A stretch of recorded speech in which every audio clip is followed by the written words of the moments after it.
What's up, y'all? So I'm gonna make a video for any 2010 plus KLX110 that's doing the manual clutch from TB Parts.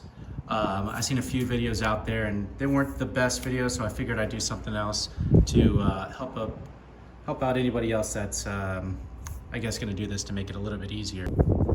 I already jumped the gun on this and tore apart a little bit of the stuff that you need to do before I started filming. But yeah, first you want to take off your pegs or the peg bracket, get that out of the way. You could take off your brake lever, fold it off to the side, and then you got your, I don't know, there's probably 9 or 10 of your 8mm bolts there. And then you just get a small mallet and tap it off. Once you get it off, first thing you want to do before you continue is get your little dowel pins, if you will, out. There's one here and then one on the other side. Obviously I went ahead and did that already. And then the next thing we're going to do is remove your shift linkage for the automatic transmission. All right, so we'll go ahead and slide these pieces out like so. That's all you need there. And then you're gonna take out your 8mm bolt here. I'm sorry, 19mm bolt or 3/4, whatever you want to do. I'm using a 1/2 inch impact to get it off, so I'll do it in time.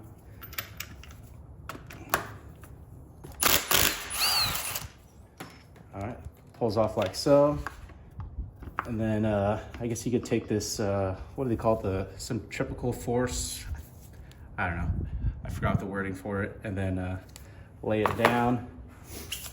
Next, you're gonna wanna take this little bearing out, and there is also another 19mm there. Well, I don't know why it was so difficult to get this off. I guess it's like a retaining bearing retainer. But yeah, the bearing falls into place like so, and that will come out from the center of the clutch. So another 19mm or 3/4.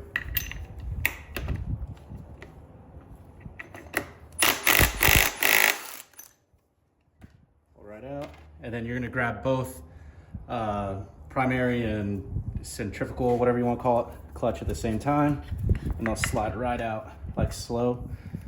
And watch out for that spacer down below.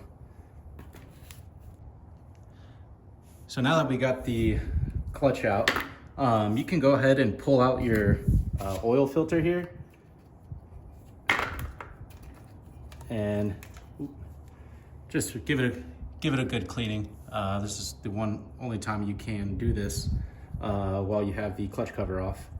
And then while we're at it, if you get like a little putty knife, you can go around and scrape off your old gasket, get it nice so we don't have any leaks. This is the one I use here. Not necessarily a putty knife, but whatever you use it for. But it takes the old gasket off really nice.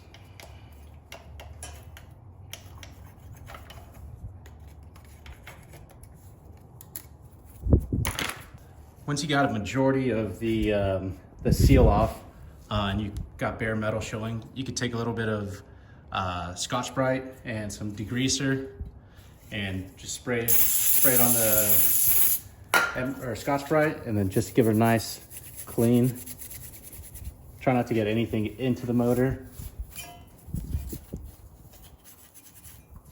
Now that we got this all cleaned up here, per the instructions from T-Bolt, you're gonna take your clutch cover and you're supposed to remove the seal. I believe something about the sight glass seal. And then there's one other thing, but on their new clutch cover kit, it already has the seal in here. And oh, that's what it was, your shifter seal that you're gonna wanna install. But we got that in, the sight glass is already there. Like I said, the seal, and then in the kit is your push rod. So you'll wanna just turn this over enough to where your push rod can fall into place. Obviously don't forget your fill plug, but we're gonna go ahead and take this cover off with the 2 Phillips and transfer it over to the new cover. All right, so we got everything transferred over. Don't forget to put your oil filter back in. So we'll drop that back down into place. Actually, let me clean this up first.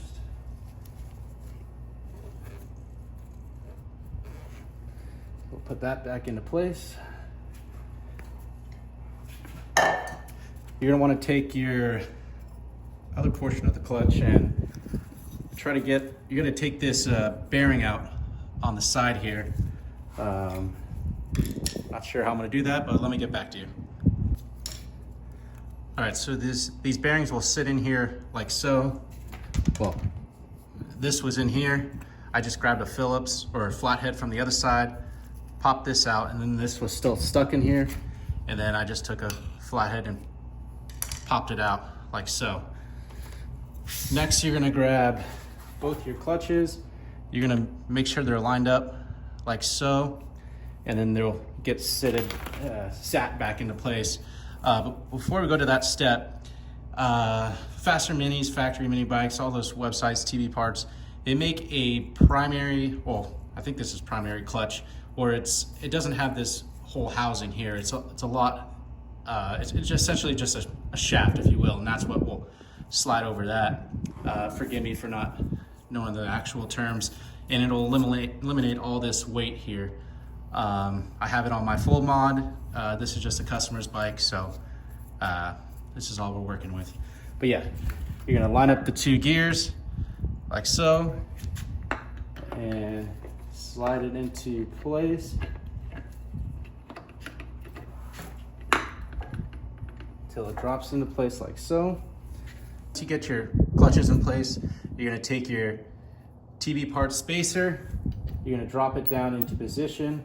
It'll sit over the shaft here and it'll find its center point. Once you have that, then you'll take your spacer that was originally in here. I would have this beveled side up because that's where the nut's gonna sit, and then that way you have an even surface onto this provided spacer. Drops into place. As far as the nuts, same size, same shape. You don't have to worry about where it goes exactly. You'll go ahead and spin those on.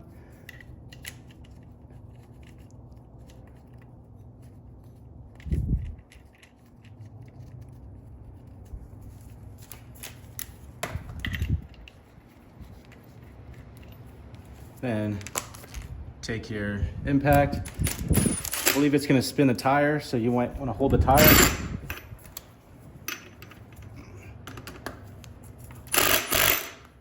I tried turning it over, but that'll be fine. A few ooga-doogas with a 1/2-inch drive and you should be fine. All right, next we're going to take that collar again with the bearing. We're gonna sit it back into place.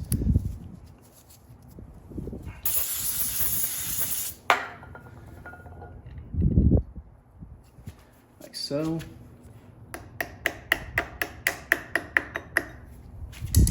And then we're going to put our little dowel pins back into place. One on each side of the clutch, along the casing. And then we're going to get our gasket and lay it into place. Once we have that completed, so once all of that's put together, seals on, we're gonna go ahead and put our clutch cover back on. Just line up the holes perfectly. Your dowel pins will allow it to pop right into place. We'll go ahead and lay all our bolts into place, go from there. All right, don't forget to put your cable bracket, whatever you want to call this, for the clutch. It goes on to the two holes on the very top. We'll go around, tighten them all in.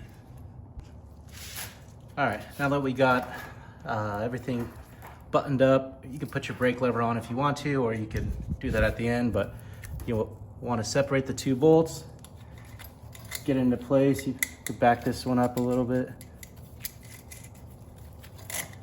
Tighten this other bolt. You want to feed this into the back side here. And then you're gonna have to, oh, I guess this will go around this way. And this little spring is on here to keep away from the exhaust and the head and anything else that could be hot. I actually was able to get this one fit. I'm not the biggest fan. It takes a pretty steep turn, but I'll probably end up getting another one just to give it a little bit extra room. I do need to raise that up a little bit and tighten it, but let's go ahead and give it a try.